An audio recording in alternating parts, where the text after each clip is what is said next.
اسلام سے پہلے کے حالات دیکھیں نا عورتوں کے بارے میں، تو حیثیت کیا تھی کہ وہ مردوں کی خواہشات پورا کرنے کے لیے کھلونا تھی۔ عورتیں دن رات مردوں کی خدمت کرتی، محنت مزدوری بھی عورتیں کرتی، اور جو کچھ کماتی وہ مردوں کو دے دیا کرتی، مگر وہ ظالم مرد ان عورتوں پر کچھ بھی خرچ نہ کیا کرتے، عورتوں کو جانوروں کی طرح مارتے پیٹتے تھے، ذرا ذرا سی بات پر عورتوں کے کان، آنکھ اور ناک کاٹ دیا کرتے تھے، عورتوں کو دردناک سزائیں دے کر قتل کر دیا کرتے۔ باپ کے مرنے کے بعد جس طرح اس کے لڑکے جائیداد کے مالک ہو جاتے تھے، اس طرح اپنے باپ کی بیوی یعنی اپنی ماں کے بھی مالک ہو جاتے تھے۔ معاذ اللہ اپنی ماں کو لونڈی بنا کر رکھتے تھے۔ اللہ اکبر، عورتوں کو ان کے ماں باپ، بھائی بہن، شوہر کی میراث میں کوئی حصہ نہیں ملتا تھا، عورتیں کسی چیز کی مالک نہیں ہوتی تھیں۔ عرب کے بعض قبیلوں میں تو یہ ظالمانہ دستور تھا کہ بیوہ ہو جانے کے بعد عورتوں کو گھر سے باہر نکال کر ایک چھوٹے سے تنگ اور تاریک جھونپڑے میں 1 سال کے لیے قید رکھا جاتا، کھانے پینے اور تمام ضرورتیں اسی جھونپڑے میں پوری کیا کرتی تھیں۔ بہت سی عورتیں گھٹ گھٹ کر مر جاتی، جو زندہ رہ جاتی تو 1 سال بعد ان کے دامن میں اونٹ کی مینگنیاں ڈالی جاتی اور ان کو فورس کیا جاتا کہ کسی جانور کے بدن سے اپنے بدن کو رگڑیں، پھر اسی گندی حالت میں پورے شہر کا چکر لگایا جاتا تھا اور گویا یہ اعلان ہوتا تھا کہ اس عورت کی اب عدت ختم ہو گئی ہے۔ اللہ اکبر، ایسی ایسی رسمیں تھیں،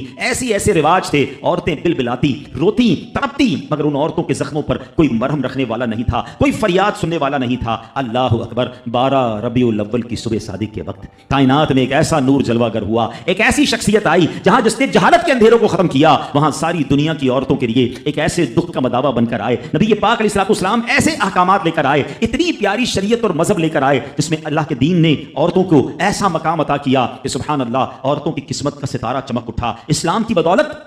ظالم مردوں کے ظلم و ستم سے کچلی اور روندی ہوئی عورتوں کا درجہ اس قدر بلند ہوا کہ عورت معاملات زندگی اور موت کے ہر مرحلے پر عورت کو باوقار مقام حاصل ہوا۔ مردوں کی طرح عورتوں کے بھی حقوق جو ہے وہ بیان کیے گئے، عورتوں کی حفاظت کے لیے احکام خداوندی نازل ہوئے، عورتوں کو مالکانہ حقوق مل گئے، عورتیں اپنے مہر کی رقموں، اپنی تجارتوں، اپنی جائیدادوں کی مالک بنا دی گئیں، اپنے ماں باپ، بھائی بہن، اولاد اور شوہر کی میراثوں کی وارث قرار دی گئیں۔ الغرض وہ عورتیں جو مردوں کی جوتیوں سے بھی زیادہ ذلیل و خوار تھیں، انتہائی مجبور و لاچار تھیں، وہ مردوں کے دلوں کا سکون اور ان کی گھروں کی ملکہ بن گئیں۔ چنانچہ قرآن مجید صاف صاف لفظوں میں خواتین کے، عورتوں کے حقوق بیان کرتے ہوئے ارشاد فرماتا ہے، بسم اللہ الرحمن الرحیم، خلق لکم من انفسکم ازواجا لتسکنوا الیہا وجعل بینکم مودۃ ورحمہ۔ قرآن کہتا ہے، ترجمہ کنز ایمان، تمہارے لیے تمہاری جنس سے جوڑے بنائے کہ ان سے آرام پاؤ اور تمہارے آپس میں محبت اور رحمت رکھی۔ اب کوئی مرد نہ عورتوں کو مار پیٹ سکتا ہے، نہ ان کو گھروں سے نکال سکتا ہے، اور نہ کوئی ان کے مال و اسباب یا جائیدادوں کو چھین سکتا ہے۔